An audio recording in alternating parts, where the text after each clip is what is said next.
ओम नमः शिवाय। श्री शिवाय नमस्तुभ्यं। दोस्तों, भगवान भोलेनाथ के सभी भक्तों के लिए सावन का महीना बहुत ही पवित्र होता है। तो आप सब लोगों की तैयारी पूरी हो चुकी है। भगवान भोलेनाथ आने वाले हैं। पूरे 1 महीने हमारे बीच वो रहते हैं और उनकी पूजा सेवा में कोई कमी न रह जाए, इसकी तैयारी आप लोग पूरी कर लीजिए। तो सावन का महीना शुरू हो रहा है 10 तारीख से। 10 तारीख को ही आप पूरी तैयारी कर लीजिए। जो लोग पूरे महीने का नियम लेते हैं वो 10 तारीख से ही पूजा शुरू कर देंगे। वैसे सावन का पहला दिन 11 जुलाई को है, तो इस दिन पूजा करनी है। तो हमें घर में कैसे पूजा करनी है आइए हम जानते हैं।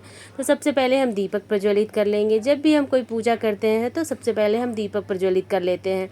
तो आप घर के मंदिर में पूजा कीजिए या चौकी लगा के पूजा कीजिए, लेकिन सबसे पहले हम दीपक प्रज्वलित कर लेंगे। इसके बाद हम अपने घर के मंदिर में ही पूजा करेंगे। तो देखिए दोस्तों, हम एक प्लेट में शिवलिंग रखेंगे। शिवलिंग में जो जलाधारी होता है ना, उसका मुख उत्तर दिशा की ओर रखना चाहिए। उसके बाद हम पहले जल से अभिषेक करेंगे, फिर दूध से अभिषेक करेंगे। तो आपको टोटल 3 बार अभिषेक करना है। यदि आप दूध से स्नान करा रहे हैं तो आप पहले जल से कीजिए, फिर दूध या पंचामृत से कीजिए और फिर से हमें जल से अभिषेक कराना होता है। तो टोटल 3 बार हम अभिषेक करेंगे। आपके पास यदि पंचामृत हो, शहद हो, घी हो तो सब मिला के अभिषेक कीजिए, या फिर केवल और केवल दूध चढ़ाइए। तो सावन में शंकर भगवान पे दूध चढ़ाने का भी बहुत ही खास महत्व है। दूध पंचामृत से अभिषेक आप जरूर कीजिए। उसके बाद हम बहुत ही सरल तरीके से यहाँ पर प्रतिदिन घर की पूजा करेंगे, वही मैं आपको बता रही हूँ। फिर हम तिलक लगाएंगे। तो पीले चंदन का तिलक लगाइए, आप लाल चंदन का यूज़ मत कीजिएगा।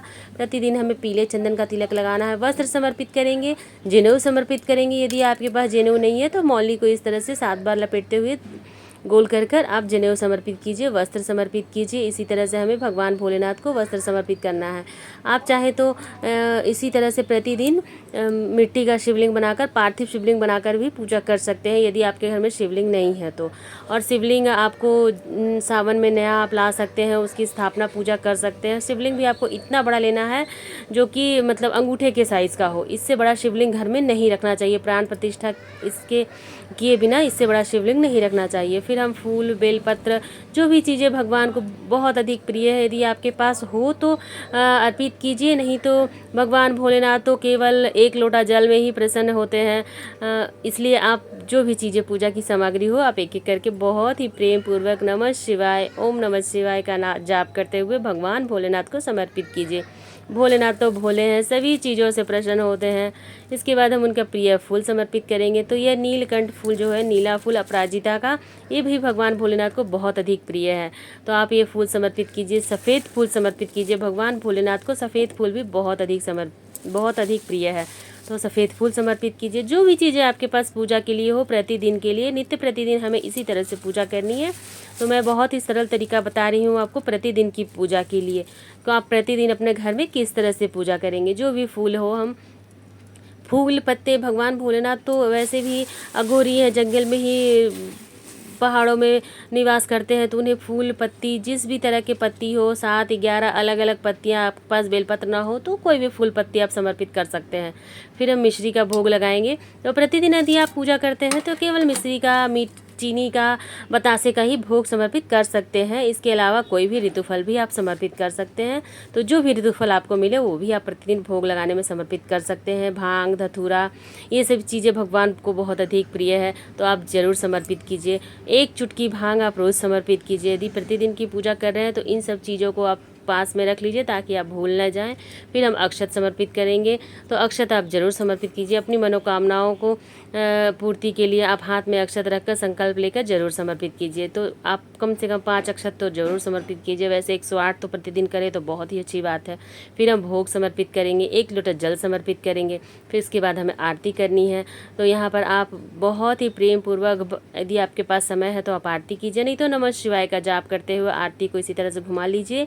और भगवान का आरती तो बहुत ही छोटा है। कर्पूर गौरम करुणा अवतारम संसार सारंग भुजगेंद्रहारम सदा वसंतम हृदयारविंदे भवम भवानी सहितम नमामि। इस आरती का आप प्रतिदिन जरूर पूजा कर सकते हैं। उसके बाद हम आरती करने के बाद हम हाथ जोड़कर प्रार्थना करेंगे कि पूजा में रही कमियों के लिए हमें क्षमा करें। भगवान भोलेनाथ अपनी कृपा दृष्टि हम पे बनाए रखे। इस तरह से हम अपनी प्रतिदिन की पूजा पूरी करेंगे और हाथ में थोड़ा सा जल लेते हुए दीपक के ऊपर से 2 बार गिराकर आचमन दे देंगे और अपनी पूजा पूरी करेंगे। और आप महिलाएं पुरुष सभी कामकाजी हैं, प्रतिदिन हम बहुत ज़्यादा समय नहीं दे सकते हैं, तो इस तरह से बहुत ही सरल तरीके से हम सावन के महीने में बहुत ही आसानी से घर में पूजा करेंगे। इस तरह से पूजा हमारी पूरी हो जाएगी। इसके बाद देखिए पार्थिव शिवलिंग होगा तो आपको विसर्जन भी करना होगा, लेकिन अगर आप शिवलिंग रखते हैं तो आप अगले दिन पूजा करते हैं या फिर शाम को जब दीपक वगैरह जलाते हैं तब सभी चीज़ों को आप विसर्जन कर सकते हैं और फिर से भगवान की दीपक आरती वगैरह कर सकते हैं। या फिर आप इसी तरह से रहने दीजिए, अगले दिन सुबह में जब हम फिर से पूजा करेंगे तभी सभी चीज़ों को हटाएंगे। सावन शुरू हो रहा है दोस्तों 11 जुलाई से, और 11 जुलाई से निरंतर प्रतिदिन 1 महीने तक पूरा सावन है। इस तरह से आपको पूजा करनी है सावन के महीने में। आपको यह वीडियो कैसा लगा मुझे कमेंट करके ज़रूर बताइएगा। राधे राधे फ्रेंड्स, जय श्री कृष्ण।